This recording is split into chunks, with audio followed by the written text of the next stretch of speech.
नमस्कार मंडळी, मी हेमंत तेलवेकर आणि तुम्ही बघताय हेमंत तेलवेकर शो.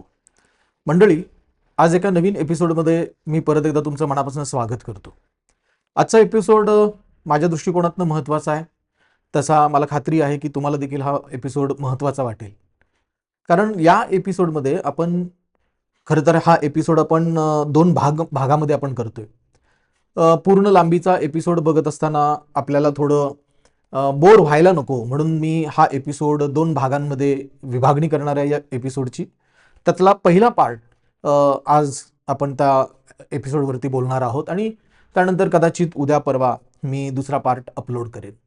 तर या पार्टमध्ये आपण काय बघणार आहोत तर आपल्या सगळ्यांना माहीत आहे की अनुसूचित जाती जमाती यांच्या संरक्षणार्थ अगदी सुरुवातीपासून घटनाकर्त्यांनी घटनेमध्ये फार चांगल्या तरतुदी त्यांनी घातलेल्या होत्या. तरतुदींचा समावेश करण्यात आलेला होता. स्वातंत्र्य, समता, बंधुता आणि सामाजिक न्याय या सर्व गोष्टींची, या सगळ्या तत्वांची खऱ्या अर्थानं प्रस्थापना करण्यासाठी घटनेमध्ये बऱ्याचशा गोष्टींची अंमलबजावणी करण्यात आलेली होती घटनेमध्ये.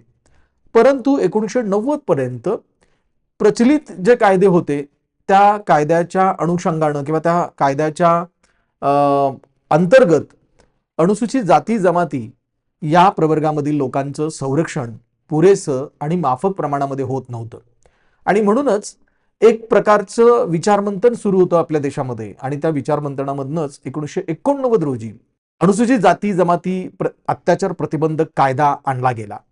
आणि हा कायदा एक महत्त्वाचं इन्स्ट्रुमेंट म्हणून तिथून पुढं अनुसूचित जाती जमाती म्हणजे ज्यांना आपण इंग्रजीमध्ये आपण SC म्हणजे शेड्यूल कास्ट आणि शेड्यूल ट्राईब्स या दोन प्रवर्गासाठी हा जो कायदा होता, म्हणजे आता सुद्धा तो कायदा आहे अस्तित्वात, तो 1989 रोजी तो कायदा आणला गेला. आणि त्या कायद्यानुसार SC आणि ST कॅटेगरीमधल्या लोकांना एक प्रकारचं संरक्षण, त्याचबरोबर अन्यायापासून प्रताडणेपासून त्यांचं संरक्षण आणि त्याचबरोबर अन्याय झाला असेल तर त्याच्यापासून त्यांना रिहॅबिलिटेशन, त्यांचं पुनर्वसन, मोबदला या सर्व गोष्टींचा समावेश या कायद्याच्या अंतर्गत करण्यात आला.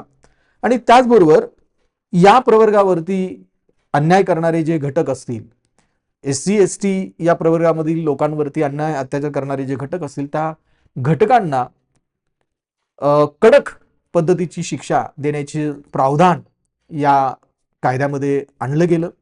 अनुसूचित जाती जमाती प्रवर्गावरती अन्याय करणारा जो व्यक्ती असेल किंवा जे घटक असतील त्यांचं या कायद्याच्या कचाट्यामधनं कुठल्याही प्रकारे सुटका होणार नव्हती. अशा पद्धतीचा एक कडक कायदा आणला गेला. आणि या कायद्यानुसार अनुसूचित जाती जमाती मधल्या प्रवर्गातल्या लोकांना एक प्रकारे संरक्षण देण्याचं काम करण्यात आलं. अर्थात सुरुवातीपासूनच या कायद्यामधल्या ज्या तरतुदी होत्या या तरतुदी या जाचक त्याचबरोबर कठोर असल्या कारणानं आणि याच्यामध्ये खऱ्या अर्थानं अनुसूचित जाती जमाती मधल्या लोकांचं स्वातंत्र्य, समता या तत्वांची कुठल्याही प्रकारची पायमल्ली होणार नाही, त्यांच्या जीविताची, त्यांच्या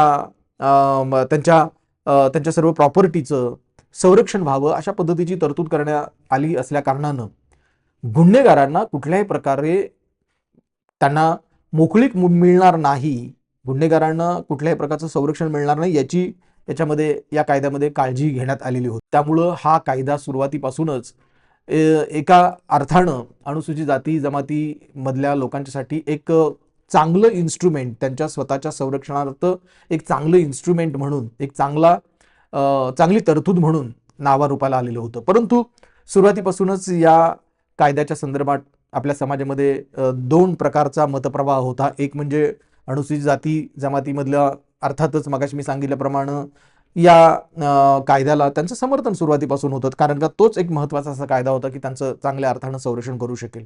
त्याचबरोबर दुसरा एक असा मतप्रवाह होता की यामध्ये असलेल्या ज्या जाचक ज्या तरतुदी होत्या त्यामुळे सुरुवातीपासूनच या कायद्याला विरोध राहिलेला होता किंवा सुरुवातीपासून काही लोक त्याला विरोध करत होती. साधारण 2015 पर्यंत ही अवस्था राहिली. 2015 मध्ये या कायद्याला थोडं शिथिल करण्याचा प्रयत्न झाला. त्याच्यामधल्या काही महत्त्वाच्या तरतुदी अशा करण्यात आल्या की एखादा गुन्हा घडतोय पण तो SC ST अॅट्रॉसिटी ॲक्ट खालचा तो गुन्हा आहे किंवा नाही हे तपासण्याची जबाबदारी DSPवरती सोपवली गेली. त्यानंतर अशा बऱ्याचशा तरतुदी करण्यात आल्या की ज्याच्यामुळं अॅट्रॉसिटी ॲक्टमधल्या ज्या तरतुदी असतील त्या तरतुदी शिथिल होतील अशा पद्धतीची व्यवस्था करण्यात आली. मात्र त्याला देखील प्रचंड प्रमाणामध्ये SC/ST वर्गाकडनं विरोध झाला आणि त्याच्यामुळं परत एकदा 2018मध्ये या कायद्याला अधिक कठीण अधिक कठोर बनवण्याचे प्रयत्न झालेत आणि त्या प्रयत्नामधनंच आपण पाहतोय की नव्या स्वरूपामध्ये हा कायदा परत एकदा नव्या पद्धतीनं ॲग्रेसिव्हली हा कायदा परत एकदा अस्तित्वात आला. अर्थात ह्या सगळ्या घडामोडी होत असताना गेल्या वर्षभरामध्ये मात्र ST/ST प्रतिबंधक किंवा ज्याला अॅट्रॉसिटी ॲक्ट हा जो कायदा आपण म्हणतो, या कायद्यामध्ये ज्या काही गोष्टी होत्या, या कायद्याच्या काही तरतुदी, या तरतुदी कशा पद्धतीनं त्या तरतुदींचा अर्थ लावण्याचं काम गेल्या 1 वर्षामध्ये झालेलं आहे. सुप्रीम कोर्टानं वेगवेगळ्या केसेसमध्ये निकाल देत असताना बदलत्या संदर्भामध्ये या कायद्याचा कसा अर्थ लावलेला आहे, बदलत्या काही परिघामध्ये या कायद्याचा अर्थ लावून कशा पद्धतीनं त्यांनी वर्डिक्ट दिले, निर्णय दिलेले आहे. 1 वर्षामधल्या काही ज्या घटना घडलेल्या आहेत त्यामधल्या एक प्रातिनिधिक स्वरूपातल्या 3-4 घटना आपण विचारात घेणार आहोत या पुढच्या 2 व्हिडिओमध्ये. आणि त्याच्यामध्ये आपण बघणार आहोत की गेल्या वर्षभरामध्ये सुप्रीम कोर्टानं वेगवेगळ्या केसेसच्या माध्यमातून अॅट्रॉसिटी ॲक्ट खाली घडलेल्या ज्या घटना आहेत त्या घटनाचा कसा अर्थ लावलाय आणि कशा पद्धतीने निर्णय त्यांनी दिलेले आहेत हे आपण या 2 व्हिडिओमध्ये आपण बघणार आहोत. आणि मला खात्री आहे की हे 2 व्हिडिओ बघितल्यानंतर आपल्याला SC/ST प्रतिबंधक कायदा अॅट्रॉसिटी ॲक्टच्या अनुषंगानं बदलत्या संदर्भामध्ये सुप्रीम कोर्टानं जे काही निर्णय दिलेले आहेत ते निर्णय आपल्याला कळतील. आपल्याला प्रत्येकाला आवश्यक आहे की SC/ST हा जो ॲक्ट आहे, जो आपलं एक खास इन्स्ट्रुमेंट म्हणून आपण त्या ॲक्टकडं आपण बघतो, या कायद्याकडे आपण बघतो, या कायद्याच्या अनुषंगानं घडणाऱ्या बारीक सारीक ज्या गोष्टी आहेत त्या गोष्टी काय काय घडत आहेत याकडं आपलं जरूर लक्ष असणं गरजेचं आहे.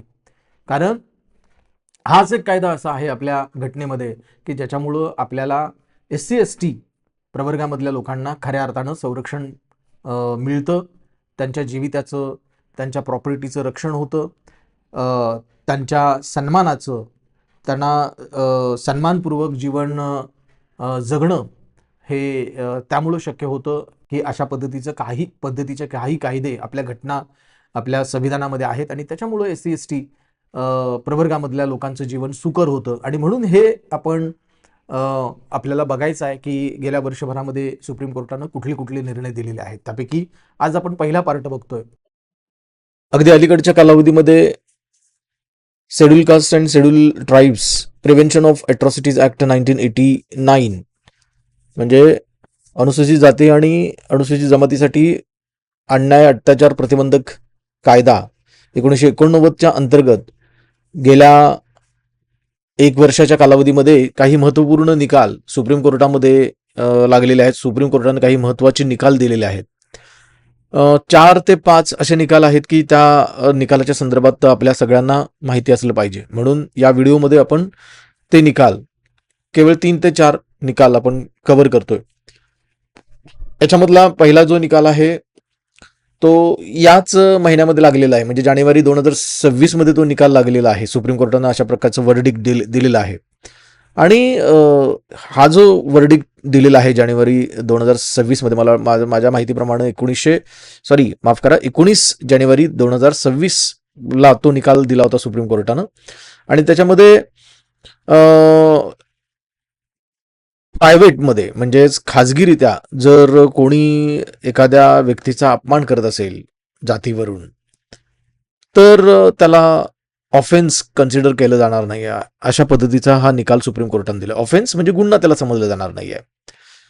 त्याच्यामध्ये त्यांनी असं म्हटलेलं आहे सुप्रीम कोर्टानं की एखाद्याच्या परसबागेमध्ये, परसदाराला किंवा 4 भिंतीच्या आडमध्ये एखाद्या व्यक्तीनं अनुसूचित जाती किंवा जमातीमधल्या एखाद्या व्यक्तीला काही अब्युजिंग केलं असेल, शिवीगाळ केली असेल, जातीवरनं काही बोलला असेल तर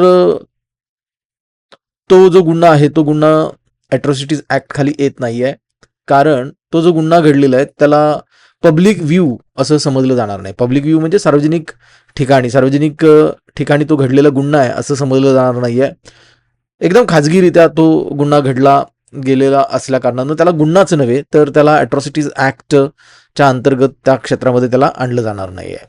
आता याच्यामध्ये अजून एक गोष्ट त्यांनी सांगितलेली आहे की हा जो गुन्हा घडतोय एखाद्याच्या अंगणामध्ये, परसबागेमध्ये किंवा चार भिंतीच्या आतमध्ये, तेव्हा केवळ शिवीगाळ करणं किंवा एकदम घाणेरडे शब्दांचा वापर करणं किंवा हार्श, कठीण, एकदम कडक भाषा वापरणं, SC ST घटकामधला, अनुसूचित जाती जमातीमधल्या एखाद्या व्यक्तीच्या विरोधात अशा पद्धतीचे शब्द वापरले गेले असतील तर हा ऑटोमॅटिकली याला गुन्ह्यामध्ये परावर्तित आपण करू शकत नाही, परावर्तित करता येणार नाही. कारण हे जे काही घडलेलं आहे ते सांगणारा एक निश्चित असा ठोस असा पुरावा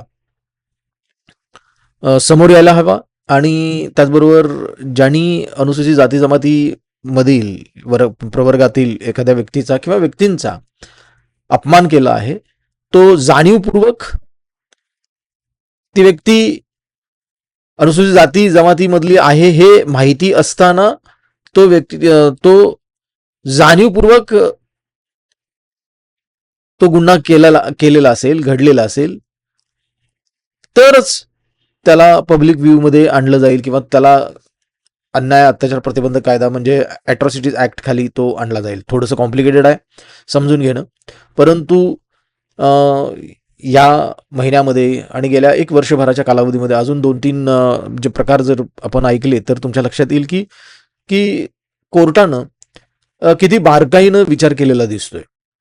आता पब्लिक व्ह्यू डिफाईन केलं गेलेलं आहे. म्हणजे पब्लिक व्ह्यू कशाला म्हटलं गेलेलं आहे तर 2025 फेब्रुवारी 2025 मध्ये सुप्रीम कोर्टानं पब्लिक व्ह्यूची एक डेफिनेशन त्यांनी केलेली आहे, व्याख्या त्यांनी केलेली आहे. आणि त्याच्यामध्ये त्याचबरोबर सुप्रीम कोर्टानं फेब्रुवारी 2025 मध्ये ही व्याख्या तर केलेली आहे, पण त्याचबरोबर भारतामधल्या इतरही राज्यांमधल्या हायकोर्टाने देखील याच्यावरती स्पष्टीकरण केलेलं आहे की पब्लिक व्ह्यू म्हणजे की अशा प्रकारचं ठिकाण, अशा प्रकारची जागा जी सार्वजनिकरित्या ॲक्सेसिबल आहे, लोक त्या ठिकाणी ये जा करू शकतात, लोकांना त्या ठिकाणी लोकांचा वावर असेल, जसं की रस्ता किंवा एखादं काय म्हणू त्याला आपण, एखादी उघडी जागा, उघडं ऑफिस, एखादं अशा पद्धतीचं जे ठिकाण आहे ज्यामध्ये सार्वजनिकरित्या लोक ये जा करू शकतील, अशा प्रकारचं ठिकाण त्याला पब्लिक व्ह्यू असं म्हटलेलं आहे.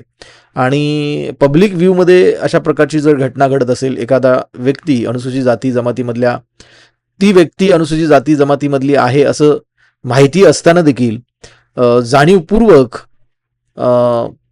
जातीभेदाच्या उद्देशानं अशा पद्धतीचा गुन्हा करत असेल, शिवीगाळ करत असेल, जातीवाचक शब्द वापरत असेल, तरच तो गुन्हा हा या क्षेत्रामध्ये पब्लिक व्ह्यूच्या व्याख्येमध्ये येईल. अन्यथा कोणाच्या परसबागेमध्ये किंवा चार भिंतीच्या आतमध्ये अशा काही घटना घडल्या असतील तर त्याला पब्लिक व्ह्यू समजलं जाणार नाही आणि तद्वतच त्याला गुन्ह्याच्या अंतर्गत श्रेणीबद्ध करता येणार नाही, अशा पद्धतीचं हे. त्यानंतर या वर्षभरामध्ये अजून एक खरं तर निकाल दिलेला आहे सुप्रीम कोर्टानं, आणि त्याच्यामध्ये संदिग्ध आरोप जे आहेत, म्हणजे ॲट्रॉसिटी ॲक्टच्या अंतर्गत, ॲट्रॉसिटी ॲक्ट 1989च्या अंतर्गत कोणावरती तरी संदिग्ध आरोप केले गेले असतील, म्हणजे स्पष्ट आरोपांमध्ये काही स्पष्टता नसेल, तर अशा परिस्थितीमध्ये आरोपांमध्ये जर स्पष्टता नसेल तर या संदर्भातलं जे गुन्ह्याविषयक जे प्रक्रिया आहे, त्याच्या विरोधात चालली गेलेली जी केस आहे, ज्याला ॲट्रॉसिटीज ॲक्ट खालची ही केस संबोधलं जाणार नाही आहे, कारण याच्यामध्ये आरोपांमध्ये पुरेशी स्पष्टता नसेल. केवळ एखादी व्यक्ती त्या घटनास्थळावरती मौजूद असेल, उपस्थित असेल म्हणून, आणि आरोपांमध्ये पुरेशी स्पष्टता नसेल तर त्या व्यक्तीला ॲट्रॉसिटी ॲक्टच्या खाली त्याला त्या व्यक्तीला गुन्हा तो गुन्हा समजला जाणार नाही किंवा तो गुन्हेगार त्याला संबोधलं जाणार नाही आहे. त्याचबरोबर अजून एक याच्यामधला एक भाग त्यांनी दिलेला आहे आणि तो म्हणजे की पर्सनल डिस्प्यूट्स नॉट अॅट्रॉसिटीज. म्हणजे हा खरं तर जानेवारी 22 मध्ये, म्हणजे आज तारीख आहे 23, म्हणजे कालच हा निकाल दिल्ली हायकोर्टानं दिलेला आहे. आणि त्याच्यामध्ये जो कोणताही दोन व्यक्तींमध्ये असलेला जो व्यक्तिगत जे भांडण असेल, वाद असेल, आणि जो वाद खरं तर त्या पार्श्वभूमी पण त्याला अशी आहे की त्या वादाच्या पाठीमागे पार्श्वभूमी असेल की काय म्हणू आपण त्याला, मान्यताप्राप्त संबंध प्रस्थापित असतील. म्हणजे दोन्ही व्यक्तींनी एकमेकांच्या बरोबरचे संबंध प्रस्थापित करत असताना दोघांच्या पण बाजूनं याला मान्यता असताना त्याच्यामधनं नंतरच्या कालावधीमध्ये त्या नातेसंबंधामध्ये कटुता निर्माण झाली असेल आणि नातं बिघडलं असेल, अशा परिस्थितीमध्ये जो वाद होईल त्या वादाला अॅट्रॉसिटीज ऍक्ट खाली संबोधलं जाणार नाही, त्याला आणलं जाणार नाही, अशा पद्धतीचा निकाल दिल्ली हायकोर्टानं दिलेला आहे. त्याचबरोबर कर्नाटक हायकोर्टानं देखील एक मत असं व्यक्त केलेलं आहे की अॅट्रॉसिटी ऍक्ट हे एक सील्ड म्हणून वापरलं जावं, एक संरक्षक कवच म्हणून वापरलं गेलं पाहिजे, ना की त्याचा वापर तलवारीसारखा व्यक्तिगत भांडणामध्ये, व्यक्तिगत हेवेदावांमध्ये, वादविवादामध्ये याचा वापर करता कामा नये, असं एक मत कर्नाटक हायकोर्टानं व्यक्त केलेलं आपल्याला बघायला मिळतं. खरं तर दिल्ली हायकोर्टानं आणि कर्नाटक हायकोर्टानं दिलेले हे जे दोन निर्णय आहेत ते थोडेसे वेगळे आहेत. सुप्रीम कोर्टानं दिलेल्या निर्णयापेक्षा थोडेसे वेगळे आहेत, परंतु इथं त्याचा संदर्भ मुद्दाम आपण घेतलेला आहे आणि आपल्या स्क्रीनवरती पण दिसत असेल की तो संदर्भ का घेतलेला आहे. तर मित्रांनो, तुम्ही हा व्हिडिओ पाहिला असेल. या व्हिडिओमध्ये आपल्या समोर ज्या काही गोष्टी मांडल्या आहेत त्याचा आपण अभ्यासपूर्वक, विचारपूर्वक आपण विचार करायचा आहे. अधिक माहितीसाठी जाणकारांची मदत घ्यायची आहे आणि त्याचबरोबर सुप्रीम कोर्टानं दिलेले जे निर्णय आहेत त्या निर्णयाचा जाणकारांबरोबर आपण साकल्यानं विचार करून त्या संदर्भामध्ये अधिक जाणून घ्यायचा आपण प्रयत्न करायचा आहे. मला असं वाटतं की आपल्याला हा व्हिडिओ आवडला असेल. आपल्याला व्हिडिओ आवडला असेल तर नक्की लाईक करा, शेअर करा इतरांना आणि चॅनल सबस्क्राईब करा. धन्यवाद. Thank you very much.